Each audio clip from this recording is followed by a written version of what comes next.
¿Qué les hace pensar a ustedes el hecho de que las estadísticas oficiales, que muchas veces son subregistros, las estadísticas por lo general se basa en su gran mayoría en denuncias puestas o en número de atenciones?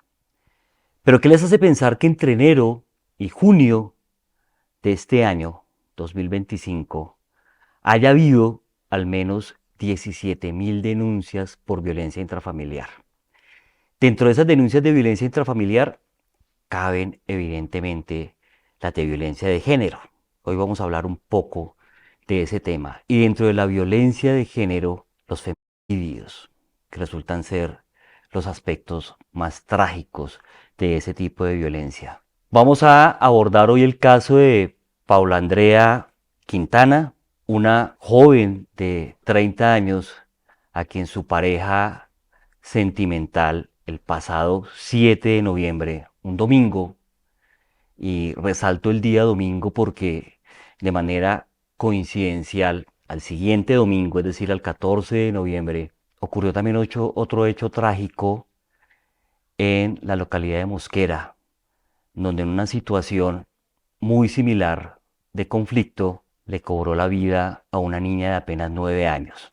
Pero este último va a ser objeto de otro capítulo nuestro. Por ahora vamos a ocuparnos de el caso de Paula Andrea Quintana y para eso hemos invitado hoy a Juliana. Juliana, bienvenida. Juliana es psicóloga, tiene unos posgrados en el tema de psicología jurídica y forense, pero quisiera que sea usted misma, Juliana, que nos cuente un poco de su perfil profesional. Belisario, no, muchas gracias pues a todos ustedes por la invitación, por estar en este podcast, que sé que se hablan temas que como lo has mencionado, es muy importante hacer prevención y pues también dar mucho conocimiento sobre estos. Bueno, mi nombre es Juliana, yo estudié psicología aquí en la Javeriana. Desde más o menos la mitad de la carrera me enamoré con la psicología jurídica y forense. Por eso decidí seguir estudiando, pues haciendo una maestría más en este tema de psicología jurídica y forense. Decidí hacerla afuera.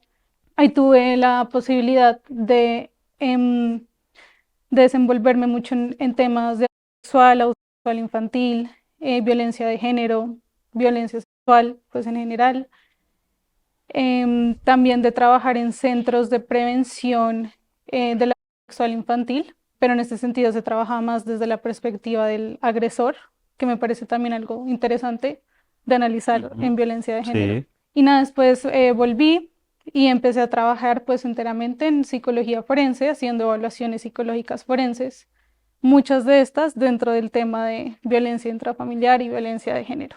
Voy a ponerlos un poco más en contexto, pues además de lo que ustedes ya conocen sobre el caso de la víctima, Paula Andrea Quintana. De hecho, ella pierde la vida a manos de su pareja el mismo día de su cumpleaños, un elemento de riesgo, en especial cuando hay parejas que están en conflicto. Otro elemento de riesgo victimológico, ser mujer. Otro elemento de riesgo victimológico, que hacía más o menos un mes, es decir, más o menos 30 días, ella había decidido terminar la relación. Ella había decidido terminar la relación porque de manera sistemática venía sufriendo violencia intrafamiliar, que es algo que tú muy bien sabrás también por la experiencia, es un antecedente de los feminicidios, ¿no? Y ocurre de manera fatal esta situación donde este individuo llega, la agrede, la asfixia de manera mecánica, inclusive eso desde la perfilación criminológica tiene también una significación, ese aproximarse a la víctima, ese sentir que le quita la vida, ese aspecto tan íntimo de cercanía, de destrozarla, de quitarle la propia vida con sus propias manos. Pero quisiera para eso que entendamos un poco lo que es la violencia de género, que tú nos explicaras eso qué significa. Lo digo porque mucha gente dice, por ejemplo, pero ¿por qué la violencia de género está direccionada Ujú. solamente hacia la mujer? Si es que los hombres también somos géneros. Es más, si hablamos en tema general del género, pues hay muchos otros géneros culturalmente ya aceptados, constitucionalmente protegidos, a través de todo lo que significa la comunidad LGTBI, ¿sí? Pero ¿por qué violencia de género enfocada en la mujer? Pues mira que me parece muy pues interesante tu pregunta. porque cuando uno empieza a investigar y a meterse más en el tema, uno escucha muchos términos, ¿no? Entonces, violencia intrafamiliar, violencia doméstica, violencia de género. Y yo siento que la importancia en hablar de violencia de género es porque si bien también existe violencia contra hombres, o sea, Total. claramente también Sí, existe, pero si hablamos de estadísticas, pues sabemos que las mujeres, lastimosamente, son mucho más víctimas que los hombres, es cierto. ¿no? Sí. Entonces eso requiere cierta visibilidad. Y sí, pues siento que por eso también es importante enfocarnos en la violencia de género y en saber que, como lo mencionabas anteriormente, el riesgo más grande dentro de la violencia de género es el feminicidio, porque el feminicidio se da como una expresión extrema de esta violencia que no surge únicamente como un evento aislado, sino como el final de esa cadena de violencia que usualmente pues se ven en Es estas una escalada. dinámicas. Total. Ujú. Fíjense que no solamente este individuo le quita a través del método de asfixia mecánica la vida a quien recientemente había sido su expareja porque ella decide terminar la relación un mes antes, sino que además le prende fuego a la vivienda, que se ha interpretado, sí coincide un poco con eso, en una forma de querer borrar la evidencia. Digo coincido parcialmente porque si quisiera borrar del todo la evidencia, pues le hubiera quitado la vida al hijo de ella, que él amordaza, sí, amenaza y deja ahí en el sitio donde ocurre la agresión porque él fue un posible testigo. Y si nos vamos a los antecedentes, como tú lo mencionabas ahorita, pues había antecedentes de violencia intrafamiliar, ya denuncias, medidas de protección, tenía antecedentes por hurto, tenía antecedentes por lesiones personales, tenía antecedentes por falsedad en documentos. Fíjate cómo ese caldo de cultivo empieza a constituirse en un elemento de riesgo criminológico para la víctima, para quien, como bien lo mencionaba hace un momento, en esa escalada termina convirtiéndose en víctima. Hablemos un poco del perfil victimológico, pero no solamente a nivel de Paula Andrea, sino de todas esas mujeres que pueden estar en riesgo, como usted muy bien lo menciona, de ser víctimas de la peor expresión de la violencia de género, que es el feminicidio. Bueno, para mí también una expresión ultraviolenta de la violencia de género es la violencia vicaria, pero de eso hablaremos en el siguiente capítulo, se van a dar cuenta. Pero quisiera preguntarle, ¿qué de común se encuentra en estas víctimas? O sea, cuando has tenido la experiencia Ujú. de trabajar, de evaluar las víctimas, ¿qué elementos hay en común? Pues mira que es muy curioso porque así como encontramos factores de riesgo en los agresores, también hay muchos factores en las víctimas. Yo siento que no hay, digamos, un perfil de víctima único, que uno diga todas cumplen esto sí o Sí, sí, ¿de no, acuerdo? sino Como que es tampoco hay de un agresor, ¿no? A exacto, veces la gente y los periodistas le preguntan a sí, uno, no, que saquen un perfil, sáquenme el perfil, más allá de toda duda, pues, el perfil probabilístico más mm, alto del agresor. No, pueden ser varios perfiles. exacto, Mm, totalmente de acuerdo. Y siento que ahí entra la importancia de la evaluación psicológica, porque cada caso, por más que es tengan particular, es condiciones único, parecidas, es único. así es. Entonces yo siento que en cada caso es importante identificar estos factores. Hay un modelo muy interesante que es el modelo funcional de la conducta, donde se toman muchos factores y a raíz de un análisis de todos estos factores en conjunto es que podemos llegar a una conclusión. Pero en víctimas que son, Explícanos un poco mejor eso, o sea, sí, para que quien nos ve ujú, y de pronto no está familiarizado tal vez con la terminología tuya o la mía, lo sí, entienda de cómo lo como tomas. con Dumis. Claro. Entonces tenemos este ejemplo que te digo que no hay un perfil único.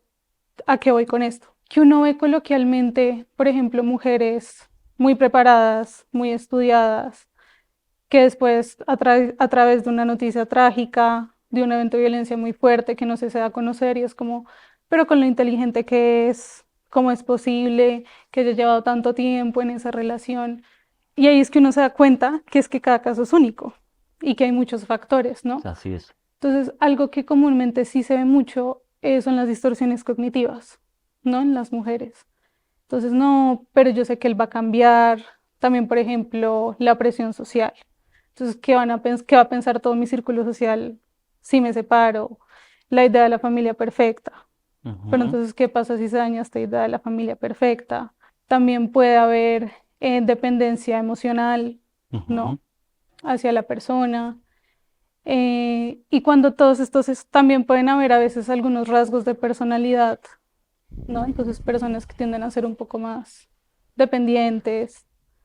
Entonces, cuando todo esto funciona en conjunto, Ujú, lo que termina dando es esta respuesta, ujú. ¿no? Entonces, este modelo lo que busca explicar es eso, es que Ujú. permitamos ver qué factores predisponentes hay, Muy bien. Ujú, qué factores, como en el momento, actuaron para que la persona siempre se quede ahí. ujú. Entonces, ahí eso se liga con, por ejemplo, otras teorías, ¿no? Que hablan, que nos intentan explicar por qué para una víctima de violencia de género es tan difícil salir de ahí. Y es que eso no es una decisión que se toma en un día, Es cierto. o perdón, pues sí suena un poco coloquial, pero normalmente no es que el primer golpe, yo digo, chao, porque normalmente ellos terminan adentro de una dinámica de violencia. Ujú. Y, y en esta misma dinámica tenemos momentos donde, Ambivalentes. exacto, Ujú, intermitentes. ujú, Entonces tenemos momentos muy buenos, momentos muy ujú, malos, y eso hace que sea difícil salir, ujú. ¿no? Fíjate que, qué interesante lo que dices, ¿sí? Porque además, esto se ha venido estudiando hace muchísimos años. Esto no es, pues, de ciencia reciente, ¿sí? La doctora Eleanor Walker, si tú lo Mm, recuerdas, cuando definió el ciclo de violencia, que exacto, para mí es más una escalada, como tú muy bien lo has descrito, es decir, cada vez se va poniendo peor, porque cada vez parece que la víctima le puede soportar más al victimario, sin que esto, ojo, implique una carga de responsabilidad directa sobre la víctima, o sea, total, culpabilizarla, total, porque culturalmente y de manera ligera, yo siempre he dicho es que nuestro cerebro es muy ligero en juzgar. total, Dice, no, es que ¿por qué se quedó ahí? Si le hacía eso, si la golpeaba, si el tipo ya tenía antecedentes por violencia, si además era un delincuente, ¿qué hace una mujer al lado de un delincuente o de un tipo que le ofrece tal nivel de riesgo? Pero lo que tú acabas de mencionar es crucial, o sea, hay unas dinámicas que facilitan que la víctima tenga una distorsión cognitiva, es decir, una manera particular de pensar en relación con esa situación y de justificarla. Esa es la distorsión cognitiva, básicamente, y eso, pues sí, es difícil en la dinámica. total. ¿Qué más nos podrías compartir respecto a eso? No, que fíjate que hay otra cosa muy interesante con esta escalada de la violencia, y es que como es escalada, Sí. ¿no? Justamente, eso puede hacer que la víctima de alguna forma lo naturalice, lo Ujú, normalice. Y en muchos estudios también se habla que eso es un riesgo muy grande, porque hasta que no hay un riesgo ya muy latente, en muchos casos la víctima no es consciente del riesgo al que se enfrenta. No sé, ujú. no sé si soy clara con esto. Sí, digamos que me estaba haciendo pensar en, tal vez el término correcto no sea síndrome, porque cuando uno habla de síndrome tiene que hablar de enfermedad, pero no es tanto así. Pero así como cuando se habla de un síndrome de acomodación al abuso, ¿sí? También hay una especie de síndrome de acomodación al maltrato, ¿sí? Exacto, Hay una desesperanza también en que a veces la víctima, por esa distorsión cognitiva que tú has mencionado, dice es que igual haga lo que haga, pues esto no va a cambiar, ¿sí? Y si yo me zafo de acá o me salgo, pues nadie más se va a preocupar por mí, o me van a juzgar de X o Y manera, o es un tema un tema fuerte. complicado, muy Y mira difícil. que antes de que se me olvide, que ahorita Mm, lo mencionaste, me parece que sí pasa mucho como eso de culpar un poco a la víctima, ¿no? Justamente con este caso, estaba investigando un poco al respecto y veo una publicación en ujú, Instagram que habla un poco, pues, de lo que pasó. Los comentarios que veo es, ¿por qué siempre elegimos mal? Pero ¿por qué eligió a semejante joyita, perdón por la ujú. expresión coloquial? Sí. Pero lo que yo pensaba era, ¿cómo es posible que después de ver una noticia como esta, la reacción sea como porque eligió mal? ¿Si me hago entender? O sea, de alguna forma es volvernos a meter en esta cultura como de de por qué elegiste así. Sí, Juliana, tienes toda la razón. ¿Y sabes por qué pasa eso?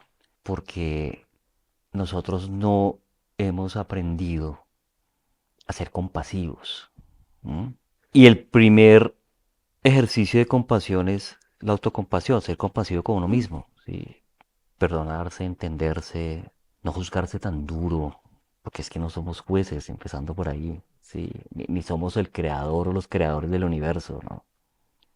Somos personas erráticas, porque el error también puede ser una forma de aprendizaje.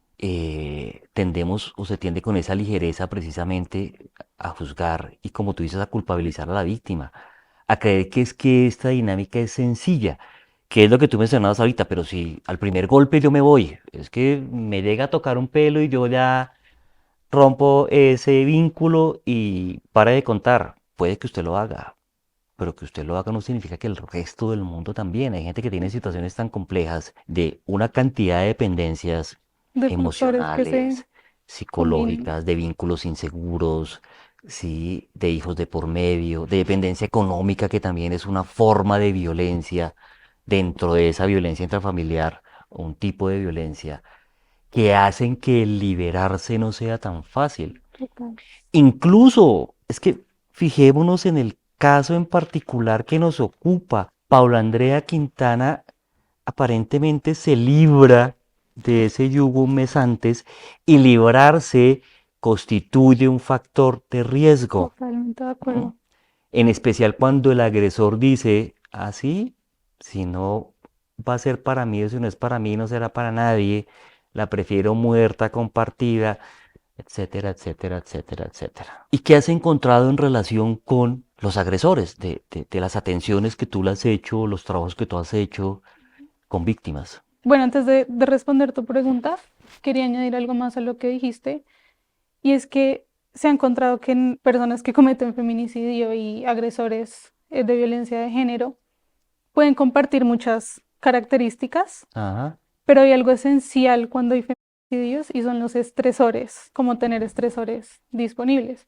Y, Que los jus- abandonen, por y ejemplo. justamente Ajá, el ese es abandono es uno. un Sí. estresor, porque claro, llevas, no sé, por ejemplo, no sé en el caso de Paula Andrea cuánto tiempo pues llevan esta relación, pero por ejemplo, supongamos que tú como agresor llevas mucho tiempo controlando a esta persona, entonces en el momento que pierdes el control, ¿qué pasa? Claro, se desregula absolutamente. Exacto. Sí, bien. Entonces es muy importante también cuando han habido víctimas que han estado en relaciones con una historia como de violencia tan fuerte y tan frecuente que en el momento en que se van es donde yo creo que más protección hay que tener, Ok, de porque acuerdo. es donde se pueden terminar dando esos desenlaces. Estamos completamente de acuerdo. Clarifiquemos para quien nos ve y nos escucha, ¿qué podemos entender como estresor o estresores? ¿Qué serían esos estresores? Yo creo que es un elemento que aparece en cierto momento que causa en ti una reacción fuerte frente a eso que aparece. ¿Sí me hago entender? Entonces, Demos ejemplos sí, concretos. lo que hablamos en el caso de feminicidio. Yo tengo mi pareja que usualmente tengo control, ejerzo algún tipo de control sobre ella y ella definitivamente se va. Entonces, le escribo, la busco, la acoso, igual no, ya no me da el resultado que me da antes. Eso es un estresor porque ahí siento que perdí Control. el control que tenía antes. Ujú, muy bien. Y quiero invitarte, invitar a quien nos ve y nos escucha también a que llamemos las cosas por su nombre. O sea, alguien que ha cometido un feminicidio, ¿qué es un feminicida? Y hay que llamarlo de esa manera. Es el término técnico, no hay otro. ¿M? Lo digo por lo siguiente. Hace unos meses yo hice un análisis desde lo criminológico y lo victimológico, así como el ejercicio que estamos haciendo tú y yo ahora, obviamente desde lo conductual porque somos psicólogos y eso no lo podemos desligar. El caso, voy a decirlo específicamente, el feminicidio de Luzmeri Tristán, ¿no? Donde hoy día hay un sujeto condenado por ese feminicidio, es decir, un feminicida. El feminicida era su esposo, su compañero sentimental, un señor de apellido Rich. Cuando yo hago esa nota y sale a medios, el abogado del señor Richie me solicita retractarme de lo que yo había dicho, de por qué había dicho que él era un feminicida. y de por qué tenía algunos elementos, ¿sí? Antisociales, psicopáticos, llamémoslos psicopáticos. Dentro de eso, pues evidentemente hay una falta de empatía para que yo, si tú eres mi pareja, pues te asfixie mecánicamente, te propine una cantidad inmesurable de puñaladas, que no es una situación, ojo porque aquí también quiero aclarar eso, el femicidio no es un evento impulsivo, y creo que ahorita hablemos de eso. ¿M? No, no, no es que se dio en el momento, puede haber, como tú mencionas, estresores, pero hay una planeación previa. ¿M? Hay un tema donde por el cerebro del feminicida ha pasado muchas veces la escena de destruir y de acabar con su pareja. Entonces, evidentemente con una asesoría legal que tengo, afortunadamente tengo muy buenos amigos abogados también, pues logré responder su derecho a petición, no me retracté, pues no estoy faltando a la verdad, estoy, eh, eh, no estaba haciendo un tema pericial, porque inclusive el abogado curiosamente pidió que si acaso yo había evaluado directamente al señor Ricci, que le mostrara el consentimiento informado. Yo no estaba hablando de ninguna situación pericial, estaba hablándolo desde la criminología y desde lo que eso implica y desde lo que los elementos materiales de prueba y una condena que ya hay, porque él está recluido en prisión, pues me permitían analizar, como a cualquier otra persona. Es un derecho, ¿sí? Si coartamos el derecho, pues a opinar, fallamos en democracia. Quien le quita la vida a una mujer bajo esas circunstancias de violencia de género tipo femicidio es un feminicida.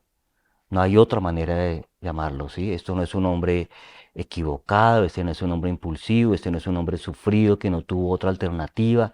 No, porque si algo tenemos los seres humanos es corteza cerebral. Y la corteza cerebral, nuestros lóbulos frontales, nuestra corteza prefrontal nos permite eso, decidir, controlar impulsos, regularnos. Cuando alguien no lo hace teniendo plena conciencia, pues debe ser imputable y condenado. ¿De acuerdo? De acuerdo. Bien.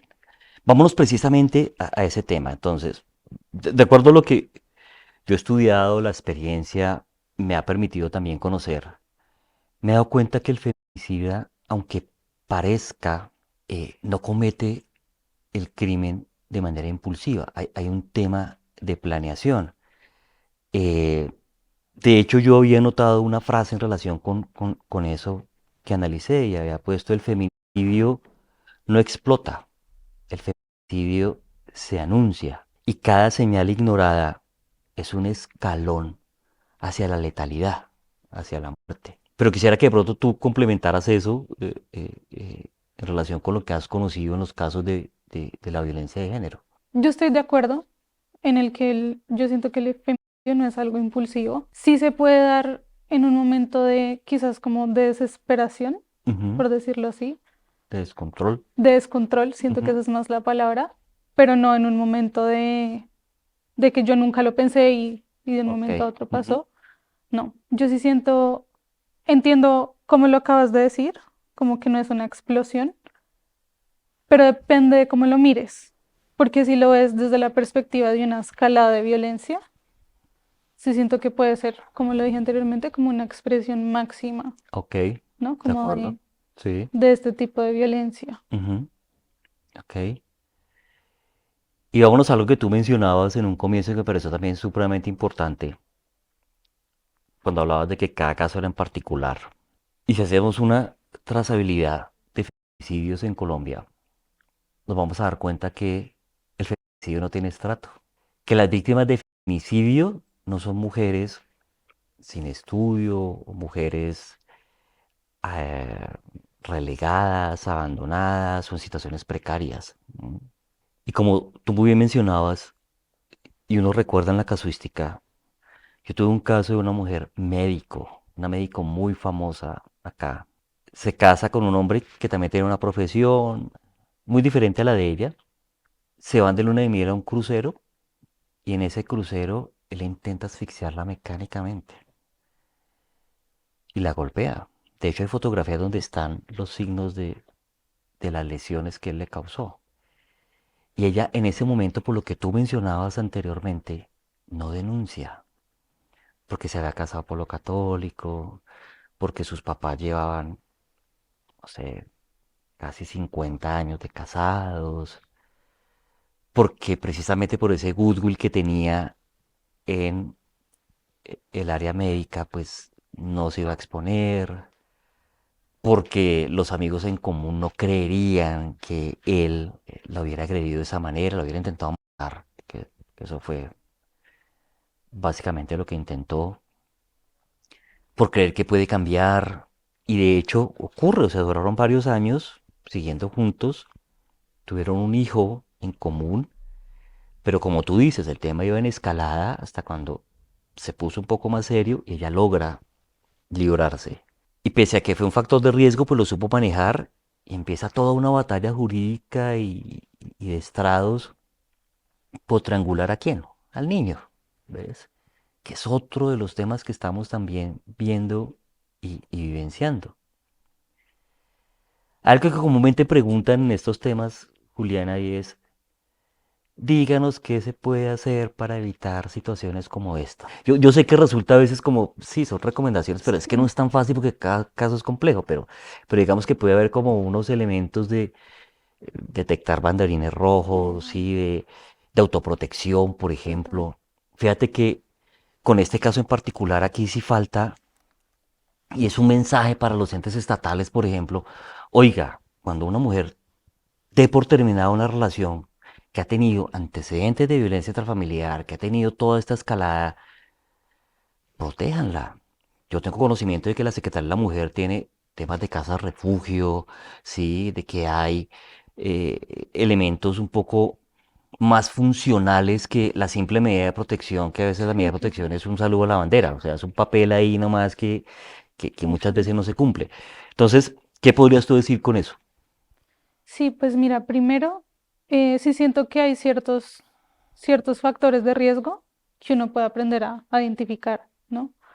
Segundo, hay algo que yo siento que es muy importante ponerle peso y es algo que hemos hablado mucho hoy y es no juzgar, porque es que para las víctimas de violencia de género, para muchas de ellas, Sí, hay un factor de vergüenza muy fuerte. sí. Y si tú sientes vergüenza por algo, pues tú no vas a decírselo a todo el mundo, a todo tu círculo social, sino probablemente a personas muy específicas, ¿no? Entonces, lo primero es, si conocemos una persona cercana, si sabemos de un caso, si vamos a comentar en una publicación, que lo último sea juzgar, porque una víctima lo primero que tiene que hacer es ser consciente de la situación y de la gravedad de la situación, porque cuando uno lo ve por fuera, es muy fácil identificar y decir, ¿cómo vas a dejar que esto pase, no? Pero cuando uno está dentro, como uno ha estado metido en dinámicas intermitentes, Sí. de que son periodos buenos, periodos malos, pues es muy difícil realmente ser consciente como de la gravedad o las distorsiones cognitivas, como lo hemos hablado, uno no es consciente, Ujú. ¿no? Entonces siento que sí, lo primero es no juzgar y lo primero es brindar como un apoyo intentando, ¿no? Como que la persona entienda, pues como el riesgo al que puede estar sometido. Lo segundo es que siento que este tipo de espacios son muy buenos como para entender, ¿no? Los factores como de riesgo o que son una alerta roja en una relación.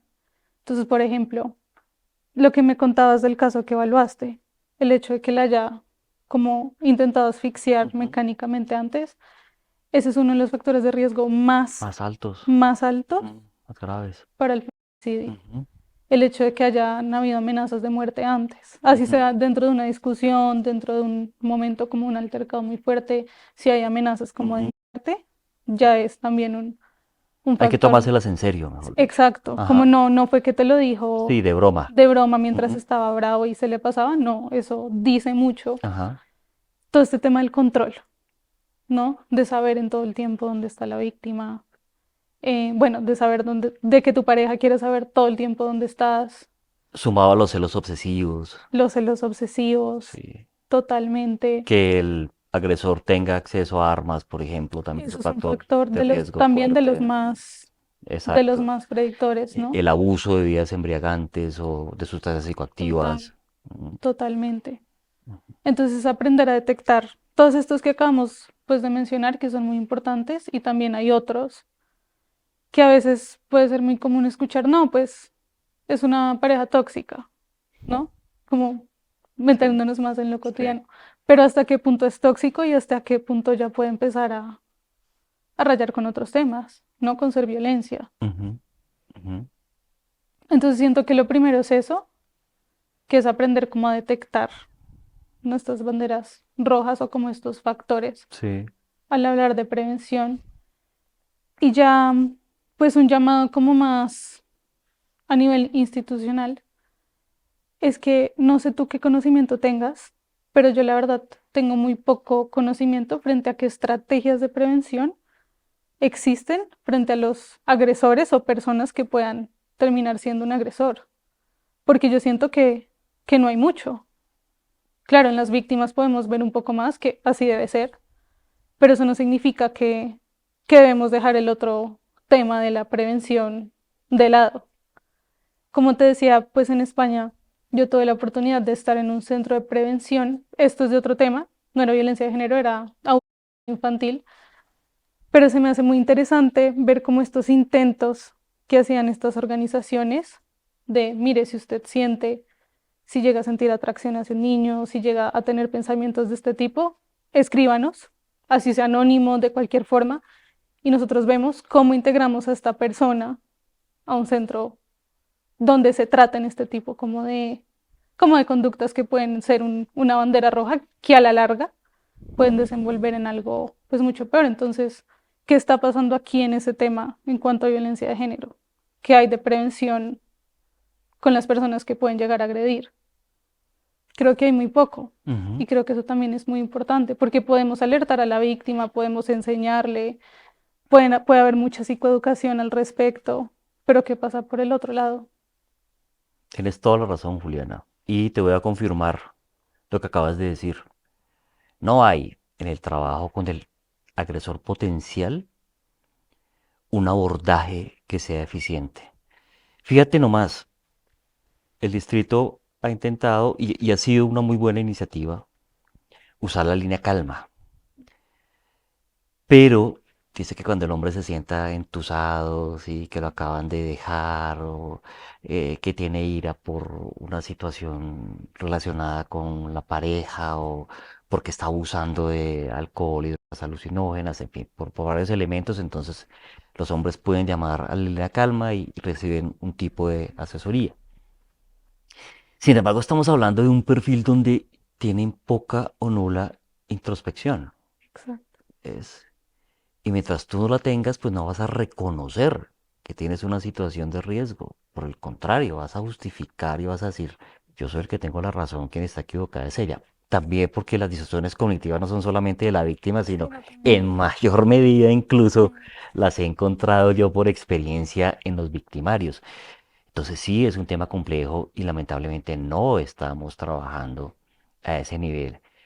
No se nos enseña a los hombres dentro de este país machista a que somos débiles y a que precisamente por esa debilidad debemos aprender a primero reconocer nuestras emociones, nuestros apegos, nuestros vínculos, las heridas que podemos traer de crianza y que no son superadas o que no son habladas, porque como soy hombre, pues yo no hablo de eso y si hablo de eso, pues voy a verme débil.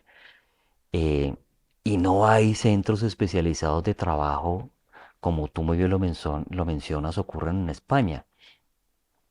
Y ya para terminar, me hace recordar de algo muy interesante, y es, la paido o esa atracción por los niños no significa que aquel que la tenga termine siendo agresor. Es solamente la atracción, ¿sí? Es una idea recurrente, tal vez intrusiva, tal vez, que no necesariamente tiene que volverse compulsiva. Lo que pasa es que lo que pasa por la mente de uno puede pasar por la vida. Entonces, pues sí, muchos que tienen esa tendencia paila o pedófila, como le dicen comúnmente, pues terminan tocando o cometiendo comportamientos inapropiados contra niños, niñas o adolescentes. Pero si se detecta a tiempo, si se hace visible y se invita a que alguien trabaje con esa situación, mira lo que se puede prevenir. Total. Lo comparo con el caso que nos ocupa. Si se hace visible en que un hombre tenga problemas en el control, que tenga problemas en el relacionamiento, que tenga problemas incluso en su masculinidad, porque también hay temas ahí de por medio, en su vínculo, en su apego, pues podría prevenirse que este tipo de situaciones fatales ocurran. Total. Juliana, un honor haberla tenido acá. Mil No, gracias. el honor es mío. Muchas gracias por la invitación. Uno se disfruta mucho estos espacios, ¿no? Veo que sí, y nos pasan volando. Sí.